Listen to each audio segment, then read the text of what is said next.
ये है the haunted podcast, जहां हर कहानी में छुपा है एक रहस्य, एक साया और एक डर जो आपकी रूह तक उतर जाएगी। तो अपने अपने हेडफोन्स लगाइए, आंखें बंद कीजिए और खो जाइए उस दुनिया में जहां से लौटना किसी के बस की बात नहीं। मैं श्रीदत्त स्वागत करता हूं आपके अपने चैनल द हॉन्टेड पॉडकास्ट में।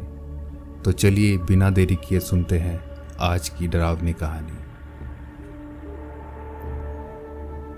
दोस्तों, आज मैं आप सबको स्किन वॉकर की दो बहुत ही डरावनी कहानी सुनाने जा रहा हूं। मेरा नाम मिचेल है और मैं एक हॉस्पिटल में मैनेजर का काम करता हूं। उसी हॉस्पिटल में मेरी वाइफ सिंटिया भी काम करती है। हम दोनों को जंगल और नेचर बहुत ही ज़्यादा पसंद है, पर काम के चलते हम कहीं नहीं जा पा रहे थे। पर पिछले कुछ महीने पहले हम दोनों वैकेशन पर गए थे। हमारा वैकेशन पहले तो बहुत ही अच्छा था, पर कुछ दिनों बाद वो एक डरावनी कहानी बन गई। आज मैं वही आप सबको सुनाने जा रहा हूँ। मार्च महीने में कहीं जाने का प्रोग्राम किया और लकीली हम दोनों को 7 दिन की लीव भी मिल गई। हम दोनों एक जंगली गांव में जाने वाले थे। वहां सिंटिया के रिश्तेदार का फार्म हाउस था। तैयार होकर मैं और सिंटिया हमारी कार में रवाना हो गए। कुछ 4-5 घंटे का सफ़र करने के बाद फाइनली हम उस गांव में पहुंच गए। वो गांव बहुत ही खूबसूरत था। जैसे हमने फोटोज़ में देखा था बिल्कुल वैसा ही था। फिर सिंटिया ने अपने रिश्तेदारों को कॉल किया तो उन्होंने फार्म हाउस का एड्रेस हमें दिया और कहा फार्म हाउस की चाबी ठीक वहाँ के लॉन में एक लाल गमले के नीचे रखी हुई है। फिर हम उनके बताए हुए एड्रेस पर आगे बढ़ने लगे। कुछ 15 मिनट बाद हम फार्म हाउस में पहुँच ही गए। वो जगह एकदम स्वर्ग लग रही थी। फिर सिंटिया ने गमले के नीचे से चाबी निकाला और हम घर के अंदर आ गए। वो घर छोटा सा था पर बहुत ही ज़्यादा खूबसूरत था। उस घर के ठीक पीछे एक छोटा सा तालाब था जहाँ कई सारे हंस तैर रहे थे। उस तालाब के पीछे वायर फेंसिंग लगी हुई थी क्योंकि वहीं से जंगल शुरू होता था। अब तक सब कुछ ठीक चल रहा था। 2-3 दिन आराम से गुजर गए। फिर एक दिन हम दोनों दोपहर को लंच लेकर सो गए। शाम को हम दोनों फार्म हाउस के आगे लॉन में बैठकर बातें कर रहे थे। तभी सिंटिया ने कहा, यहाँ हर घर में काफ़ी मजबूत ग्रिल्स लगे हुए हैं। फिर मैंने भी देखा तो सच में हर घर के खिड़कियों में लोहे के मोटे मोटे ग्रिल लगे हुए थे। मैंने कहा, जंगली इलाका है शायद, इसीलिए जानवरों के डर से सब ने मोटे ग्रिल्स लगाए हुए हैं। अब शाम के 8 बज चुके थे। हम दोनों अभी भी लॉन में ही बैठे हुए थे। फिर सिंटिया अंदर गई और वाइन और कुछ खाने की चीज़ें बाहर लेकर आई। हम दोनों आराम से बैठकर वाइन पी रहे थे। तभी अचानक कहीं से एक आवाज़ आई, हेलो, कैसे हो? हम दोनों ने चारों ओर देखा पर हमें कोई नहीं दिखा। फिर दोबारा वही आवाज़ आई। हमें लगा पड़ोस से कोई होगा तो मैंने भी चिल्ला कर जवाब दिया, हाँ हम ठीक हैं, आप कैसे हैं? पर अब कोई जवाब नहीं आया। हमने इस बात को इग्नोर कर दिया और दोबारा हम दोनों बातें करने लगे। अब रात के 10 बजने को थे तो हम उठकर घर के अंदर जा रहे थे। तभी हमें घर के पीछे से किसी के चहलकदमी की आवाज़ सुनाई दी। हम दोनों तुरंत तालाब की ओर देखने चले गए। हमने देखा एक भेड़िया जैसा जानवर फेंसिंग के पास घूम रहा था। मैंने टॉर्च जलाकर देखा तो वो जानवर अचानक झाड़ियों के पीछे छुप गया। फिर हम दोनों घर के अंदर आ गए और मेन डोर बंद कर दिया। मेन डोर में 4 सेफ्टी लॉक लगे हुए थे। ये भी शायद जानवर के कारण ही लगाया हुआ होगा। मैंने चारों सेफ्टी लॉक को अंदर से लॉक कर दिया और बेडरूम में आकर लेट गया। डिनर करने के बाद हम दोनों सो गए। रात करीब 1 बजे अचानक मेरी नींद खुली तो देखा सिंटिया बेड पर नहीं थी। मैं उठा और उसे बुलाने लगा। तभी मैंने देखा खिड़की के बाहर सिंटिया मुझे बुला रही थी। मैंने कहा, तुम बाहर कैसे गई? तो उसने कहा, पता नहीं, मैं नींद में चलते हुए बाहर आ गई और मेन डोर भी कैसे लॉक हो गया। फिर मैं मेन डोर खोलने जैसे ही गया, अचानक किचन से सिंटिया बाहर आई। ये देखकर तो मेरे पसीने छूट गए। मेरी घबराहट देखकर सिंटिया ने पूछा, क्या हुआ? मैंने उसे सब कुछ बताया तो वो भी काफ़ी डर गई। फिर हम दोनों बेडरूम में उसी खिड़की के पास गए तो देखा वहाँ वही भेड़िया खड़ा था और वो कुछ अजीब सा लग रहा था। हमारे देखते ही देखते वो जानवर अपने 2 पैरों पर खड़ा हो गया और एक अजीब शैतानी मुस्कुराहट उसके चेहरे पर थी।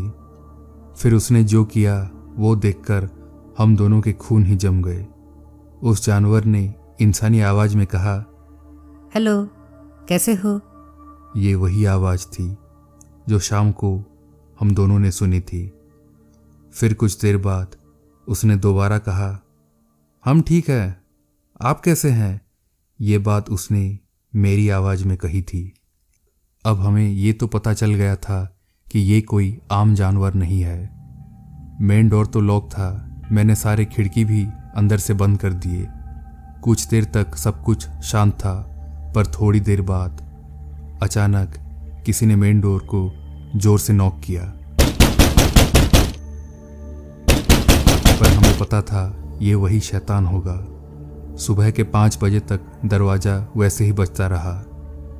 हमने दरवाज़ा नहीं खोला। सूर्य उदय होने के बाद ही हमने दरवाज़ा खोला। बाहर सब कुछ सामान्य था। पिछली डरावनी रात के बाद हम वहाँ 1 मिनट भी नहीं रुकना चाहते थे।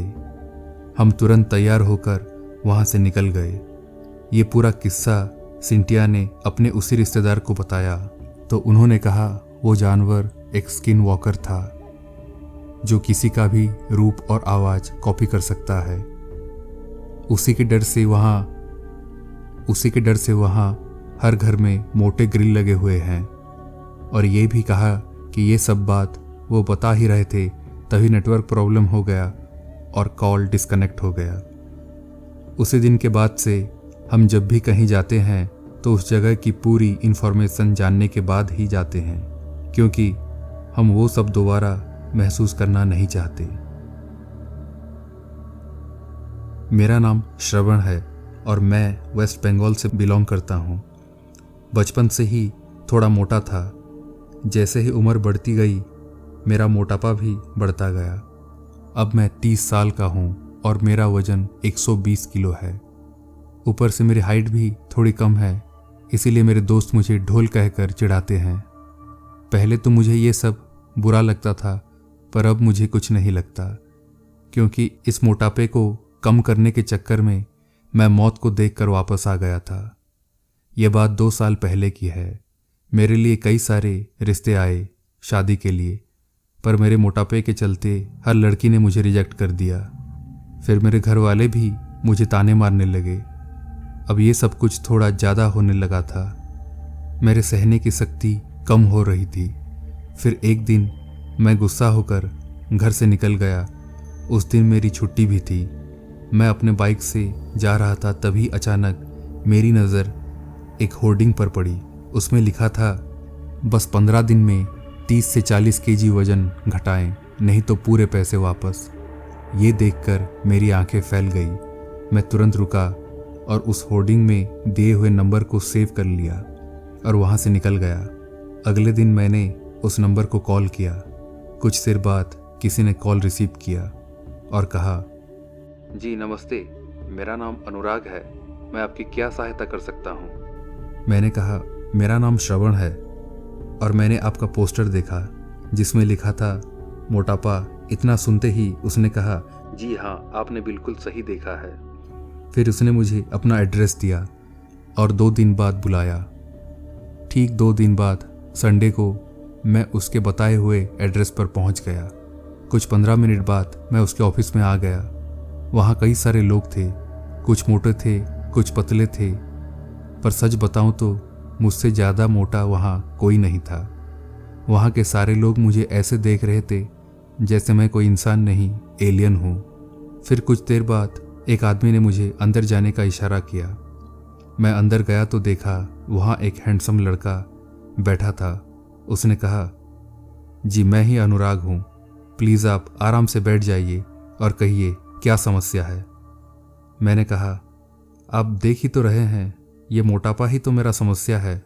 फिर कई देर बात करने के बाद उसने मुझे कुछ दवाइयाँ दी, पर मैंने उन दवाइयों को मना कर दिया और कहा, मैंने ये सारी दवाई पहले से बहुत खा चुका हूँ, मुझे कुछ काम की चीज़ बताइए, कोई चमत्कारिक चीज़ बताइए, जैसे कि 15 दिन में मैं पतला हो जाऊँ।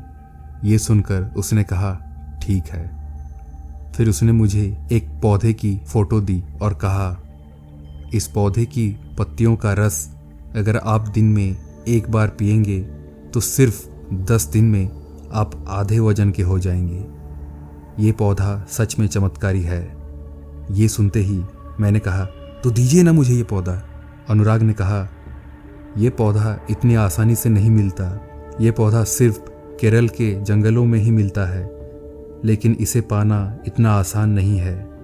ये बहुत पुराने और घने जंगलों में काफ़ी अंदर मिलती है। ये सुनकर मैंने कहा, कोई तो इसे बेचता होगा ना। फिर उसने कहा, नहीं, इसे आज तक ऋषियाँ ही ढूंढ सके हैं, क्योंकि ये पौधा काफ़ी खतरनाक इलाकों में ही पाया जाता है, जहाँ इंसानों का पहुँचना लगभग नामुमकिन है। फिर उसने कहा, अगर ये पौधा आपको चाहिए तो आपको खुद ही जाना पड़ेगा इसे लेने। मैंने कहा, तो आप किस चीज़ का पैसा ले रहे हैं? उसने कहा, ये जहाँ मिलता है वहाँ का एड्रेस सिर्फ मुझे ही पता है। फिर मैंने उसे 5,000 रुपये दिए और उस जंगल का मैप उसने मुझे दे दिया। मैंने अब ठान लिया था मुझे कैसे भी खोकर पतला होना है। अगले हफ्ते ही छुट्टी लेकर मैं केरल पहुंच गया। मैं एक गेस्ट हाउस में रुका हुआ था। मैंने वहां कई सारे लोगों को उस जगह के बारे में पूछा, पर किसी को मालूम नहीं था। फिर एक बूढ़े आदमी ने मेरी मदद की। उसने कहा, देखो, ये जगह जंगल के पश्चिम दिशा में है, लेकिन ये पौधा सिर्फ रात को ही उगता है और सुबह होते ही मुरझा जाता है। अगर तुम्हें ये चाहिए तो तुम्हें रात को ही वहाँ जाना पड़ेगा। फिर उसने कहा, वो जगह काफ़ी खतरनाक है, वहाँ कई सारे अजीब जानवर भी हैं जो कि आम जानवर से काफ़ी अलग होते हैं, तुम्हें उनसे बच के ही रहना पड़ेगा। उसी रात मैं उस जंगल में जाने के लिए तैयार हो गया। ठीक रात 8 बजे मैं कुछ ज़रूरी सामान लेकर उस जंगल की ओर आगे बढ़ने लगा। करीब 1 घंटे चलने के बाद मैं काफ़ी थक गया और एक जगह रुककर पानी पीने लगा। तभी मुझे लगा जैसे कोई मेरे इर्द गिर्द घूम रहा है। मैंने हर तरफ टॉर्च घुमा कर देखा, पर वहाँ कोई नहीं था।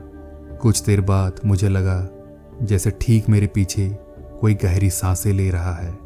मैं हड़बड़ा कर खड़ा हो गया और पीछे देखा तो कुछ दूर पेड़ों के पास एक 15-16 साल का लड़का खड़ा हुआ था, वो भी फटे पुराने कपड़े पहनकर। मैंने कहा, कौन हो? यहाँ क्या कर रहे हो? उसने कहा, मुझे छोड़ दो, मुझे मत मारो। मैंने कहा, अरे डरो मत, मैं कुछ नहीं करूँगा। फिर मैं धीरे धीरे उसके पास जाने लगा। मैं उसके पास पहुँचने ही वाला था कि वो लड़का अचानक से हवा में गायब हो गया। ये देखकर तो मेरे होश ही उड़ गए। वो कोई साधारण लड़का नहीं था। फिर मैं दोबारा साहस जुटाकर आगे बढ़ने लगा। अभी भी मुझे किसी के पैरों की आवाज़ आ रही थी, पर पीछे मुड़कर देखने का साहस नहीं था। मैं जल्दी जल्दी आगे बढ़ रहा था। तभी एक भयानक आवाज़ मेरे पीछे से आई। किसी ने कहा, कौन हो? यहाँ क्या कर रहे हो? ये मेरी ही आवाज़ थी जो कुछ देर पहले मैंने ही कही थी। ये सुनकर मैं थर थर काँपने लगा। मैंने धीरे धीरे पीछे देखा तो एक और डरावना नज़ारा मेरे सामने था। मेरा ही हमशक्ल मेरे सामने खड़ा था। वो बिल्कुल मेरे जैसा ही लग रहा था, पर जब कुछ देर मैंने उसे गौर से देखा तो पता चला वो कोई जानवर ही है और मेरी तरह दिखने की कोशिश कर रहा है। पर उसकी आवाज़ बिल्कुल मेरी आवाज़ जैसी थी। थोड़ी देर बाद वो अपनी असली रूप में आने लगा। जैसे कि मैंने कहा, वो एक जानवर ही था, पर वो साधारण जानवर नहीं था। उसका शरीर काफ़ी पतला था, उसके हाथ उसके घुटने तक थे और उसका सर हमेशा बदल रहा था। कभी वो हिरन का हो जाता तो कभी इंसान जैसा। वो अब धीरे धीरे मेरी ओर बढ़ने लगा। मैंने भी खतरा भांप लिया और तुरंत जंगल से बाहर निकलने के लिए भागने लगा। वो जानवर मेरा पीछा कर रहा था। बीच में रुककर मैंने कुछ बड़े बड़े पत्थर उठा लिए। जब भी वो मेरे ज़्यादा करीब आता, मैं उस पर पत्थर मारता। कुछ देर बाद मैं उस जंगल से बाहर आ गया था और वो जानवर जंगल में ही रुक गया। अब मैं हाईवे में आकर खड़ा हो गया और वो जानवर मेरी ओर गुस्से से देख रहा था, पर वो जंगल से बाहर नहीं आ रहा था। शायद जंगल ही उसका दायरा था। फिर मैं अपने गेस्ट हाउस जैसे तैसे पहुंच गया। अब वो पौधे ढूंढने की मेरी इच्छा ख़त्म हो गई थी। पर एक बात है, इतने भाग दौड़ करने के बाद 200-300 ग्राम तो मेरा घट ही गया होगा। तो ये थी दोस्तों आज की 2 कहानी। कृपया लाइक, कमेंट और चैनल को सब्सक्राइब करें। धन्यवाद।